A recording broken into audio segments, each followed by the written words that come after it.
Hello, I am Professor Kino, and welcome to my Office of Cinematic Antiquity. Today we are going to discuss... I think it is important to state my intention for this video at the beginning. If everything goes smoothly, my hope is that this channel will become one for movie reviews. But before I have made any, I wanted to do a video regarding my opinion on film criticism. While I do not think that I'll be breaking much new ground with this, I believe that it is important to place myself onto the film criticism spectrum, so you can better understand me and my reviews. Every critic is different, and I wanted to do my best to showcase who I am as both a moviegoer and a critic. However, the last thing I want to do is alienate anyone. If you agree with me, that is fantastic. If you disagree with me, however, I would love to know why. If I pretended to know everything and declared that my opinion is the best one, I would be lying through my teeth. So, if you disagree, I encourage you to, hopefully respectfully, tell me what you think. In addition, I also encourage you to try to understand the way I see things. Life is just a series of exchanges, and I hope to promote healthy discussion and help everyone, myself included, learn something new. So, without further ado, film critics. To begin, we will start with the bare bones. What exactly is criticism? Dictionary.com defines criticism as the act or art of analyzing and evaluating or judging the quality of a literary or artistic work, musical performance, art exhibition, dramatic production, etc., etc., etc. This is quite simple and direct on the surface. Anyone can be a critic as long as they are analyzing and evaluating something. But while pinpointing criticism can be easy, determining whether that criticism is constructive, as in helpful to the public and fair to the film, or non-constructive, as in misinforming to the public and unfair to the film, is more complicated. How do we differentiate between the two? Unfortunately, there is no specific answer to this question, because it's entirely objective. Everyone goes to movies for different reasons, and because of that, what determines constructive criticism and non-constructive criticism is different for each person. While not everyone is able to perfectly phrase what they believe the difference between constructive and non-constructive criticism is, everyone has an opinion and can pinpoint it when the situation arises. Sometimes the delineation between the two is a sharp line. Sometimes it's a blur. And often it's like pornography. You just know when you see it. For me, constructive criticism is direct, explanatory, and respectful. It says exactly what the critic thinks, why he thinks it, and does not make someone who thinks differently feel threatened or alienated. A constructive critic can state what they thought a film's merits and problems are without confusing or attacking anyone.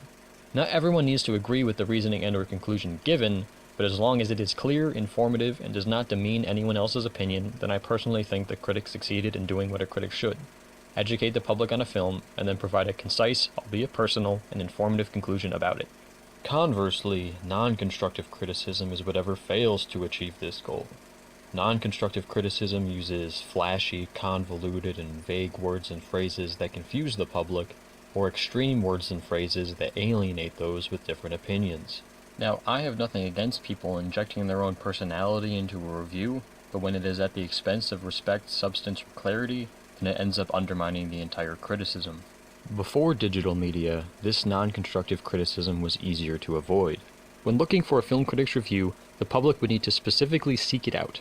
If someone ended up disagreeing with a critic, they could keep looking at more reviews until they found a critic that they agreed with. It made the process of researching a film more personal because people had to look up single reviews and determine whether they agreed with them accordingly. Because of today's digital media, however, websites like Rotten Tomatoes and Metacritic have cut this whole research process out, and it has made non-constructive criticism more prevalent. In theory, Rotten Tomatoes and Metacritic are brilliant.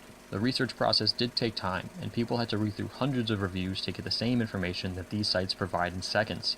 Rotten Tomatoes and Metacritic streamlined this process by cataloging hundreds of reviews into one central hub. Where things start to get hairy, however, is how this information is presented to the public. On Rotten Tomatoes, for instance, each critic is asked to provide a rating of fresh or rotten upon submitting their review.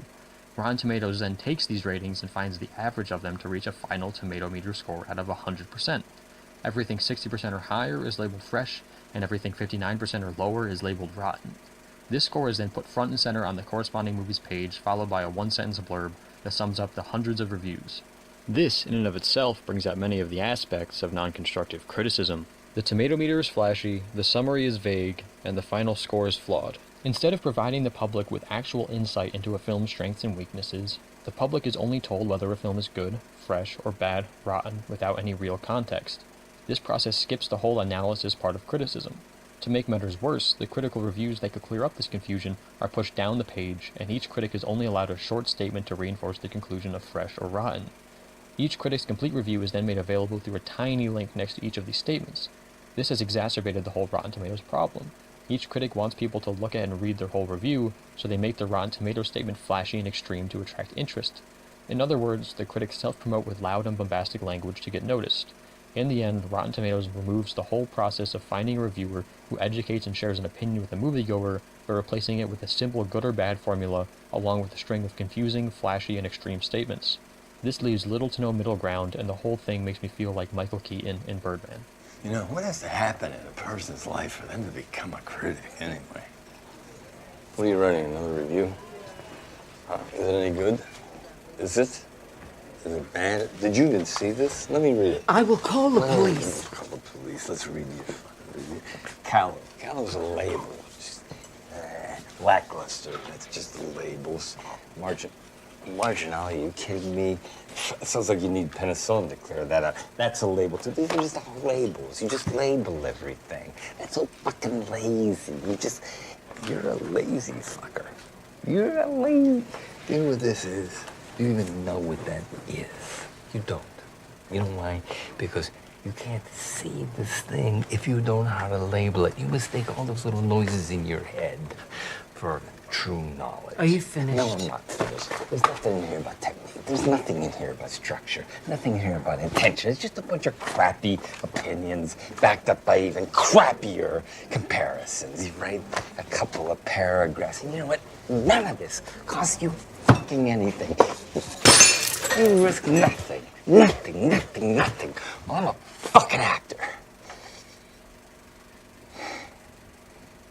This play cost me everything. This is not to say that every single critic is like this. In fact, there are quite a few who are not. This is also not to say that I hate Rotten Tomatoes. Quite the opposite. I use Rotten Tomatoes all the time, but only as a reference and a tool. The problem, I believe, lies in the fact that many moviegoers have started to use this tool as a crutch. Instead of taking the tomato meter score merely into consideration, many moviegoers have begun to take it as the be-all, end-all. This can be observed in the way that some people get angered when they dislike a film with a high score, or get confused when they like a film with a low score. This anger and confusion is then reflected by them online.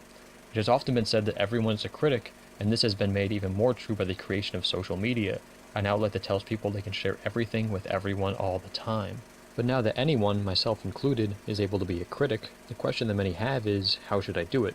Well, since the mainstream way to review films has been diluted to a series of flashy and extreme statements, along with the conclusion that places the film in either the good category or the bad category, many audience members use this same formula. So instead of analyzing a film and then coming to a fair evaluation of it, many moviegoers are only able to express their elation or anger with the film through extreme, vague, and convoluted statements because that is what mainstream criticism is portrayed as. This can be seen in the seeming reluctance for audience members to rate things as average. Many audience reviews are either really positive or really negative. These types of reviews rarely have any analysis to them. They are just blanket statements. It's almost as if mediocrity, or the idea that disliking a movie does not necessarily make it a bad movie, does not exist in many people's minds. In fact, it is perfectly fine to like a film with a low score, just as it is perfectly fine to dislike a film with a high score. The tomato meter is just a consensus, a statistic, and not gospel.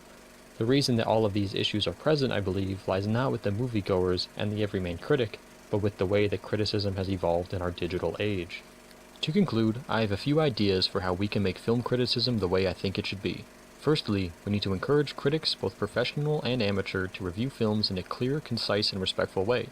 Secondly, we need to start using websites like Rotten Tomatoes as a tool instead of a crutch. These websites should just be used as hubs for access to reviews and not the final say in what movies are worth our time. That conclusion is entirely objective and should be personal to you and you alone. Thirdly, if you really want to see a movie despite its poor reception on a website like Rotten Tomatoes, do not be dissuaded. Perhaps you will find merits in the film that no one else has. Fourthly, we need to stop judging films on a quantifiable basis. While scoring a movie does a solid job of showcasing where a critic stands on a film, the final score tends to trump anything that was said before its reveal. Now let's look at all the stuff we got. We got a bag of Bobbish. That's 8 Rapples. We got a Plumbus. That's 6.5 Rapples. We got a crushed red party cups. 15.5 Rapples! As this clip revealed, scoring something can seem nonsensical when it is shown without context or explanation. What does 6 out of 10 mean? Should a 6 out of 10 romance film fall into the same category as a 6 out of 10 horror film? Assigning a score to a film just ends up feeling arbitrary. I believe moviegoers should be less concerned about a movie's score and more with its merits and faults. If people start to do film criticism using these ideas, then I like to think that moviegoers will begin to discuss films in respectful and informative ways, with the understanding that two people can like drastically different films and still get along. You see, there are still faint glimmers of civilization left in this barbaric slaughterhouse that was once known as humanity. Indeed, that's what we provide in our own modest, humble, insignificant... fuck it. Well, that's all for now. Thanks for listening. If you agree or disagree, please let me know in the comments. I'd love to hear your thoughts on the matter. Until then, I'm Professor Kino, and I look forward to our future discussions.